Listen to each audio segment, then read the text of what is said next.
आप सभी को हनुमान जन्मोत्सव की बहुत बहुत बधाई शुभकामनाएं। आज हम खड़े हैं सूर्यकुंड के पवित्र स्थल पर, जहां पर श्री हनुमान लला 3 स्वरूप में अपने दर्शन देते हैं। हमारे साथ पंडित नीलू महाराज जी मौजूद हैं। हम पंडित जी से जानेंगे कि यहाँ की कथा क्या है।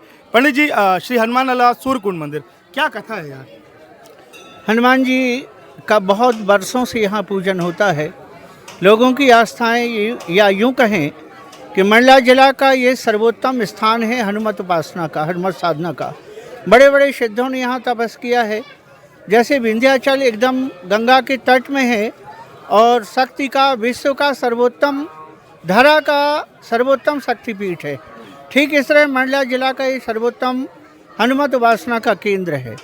भगवान, जैसा आपने कहा कि 3 स्वरूप में दर्शन देते हैं। भावो ही विद्यते देवा ना पाषाणी ना मृण्मयी। देवता हमारी भावना में है और अभ्यर्थना भी करना चाहिए तो भगवान के बाल रूप की करना चाहिए।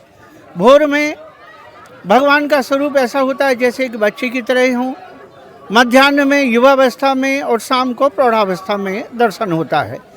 यहाँ मेला इस बात का लगता है कि लोग आते हैं उस भावना से और उनकी भावनाएं, उनके संकल्प पूरे होते हैं, प्रार्थनाएं पूरी होती हैं, तो निरंतर उन्नति की ओर बढ़ता जा रहा है ये स्थान। हनुमान जी के बिल्कुल तुरंत किनारे में रामलला विराजमान है, भगवान राम विराजमान हैं। और अब एक नया आयाम इस स्थान पर जुड़ रहा है कि भक्त और भगवान के बीच में दोनों को मिलाने की जो कड़ी गुरु होती है, तो हनुमान जी के गुरु हैं भगवान सूर्य नारायण। सूर्य नारायण का ये सूर्य कुंड नाम है इस स्थान का। तो एक बहुत पुराना कुंड, जो एक सन 26 में जो एक बहुत बृहद बाढ़ आई थी, उसमें पूरा तट उथल पुथल मच गए थे। ये कुंड उस अवधि में दब गया था जमीन के अंदर। तो लगातार प्रेरणाएं मिल रही हैं। इस दास को भी सूर्य की आराधना करते हुए लगभग 35 वर्ष हो गया। तो मैं साक्षी बना उस कुंड की पूजन के लिए।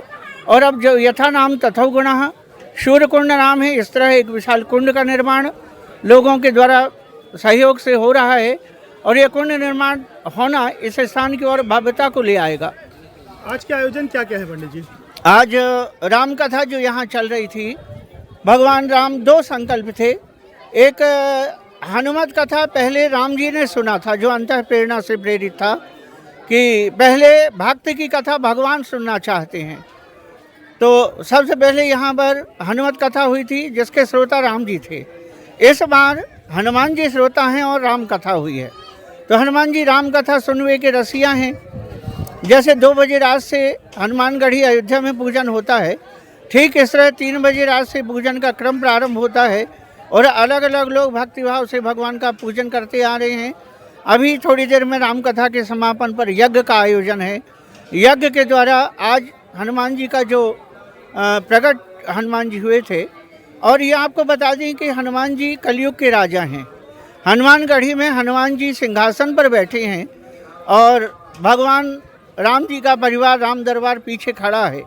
तो जैसे लोग अपने पुत्र को, बड़े पुत्र को राजकाज सौंपते हैं, ठीक इस तरह से भगवान राम ने ये राजकाज सौंपा हुआ है हनुमान जी को। और हनुमान जी कलयुग के राजा, सबका कल्याण कर रहे हैं। पूरा परिचय आपका पंडित जी?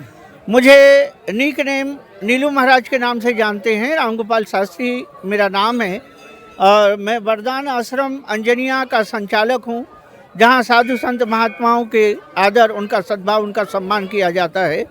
और अभी यहाँ पर मैं इस राम कथा का वक्ता हूँ, आचार्य हूँ। आज मेरी ही सन्निधि में भगवान का अभिषेक आदि हनुमान जी का किया गया। बहुत बहुत धन्यवाद आपका। ये था हमारे साथ पंडित शास्त्री जी, जिन्हें नीलू महाराज के नाम से जाना जाता है। अब हमारे सामने देख सकते हैं विशाल भंडारे का आयोजन चल रहा है, भक्तों की लाइन लगी हुई है। यह है सूर्यकुंड धाम, जहां पर भगवान हमें 3 रूप में दर्शन देते हैं। बहुत बहुत धन्यवाद आपका। मैं कपिल वर्मा, द वायरल, मंडला।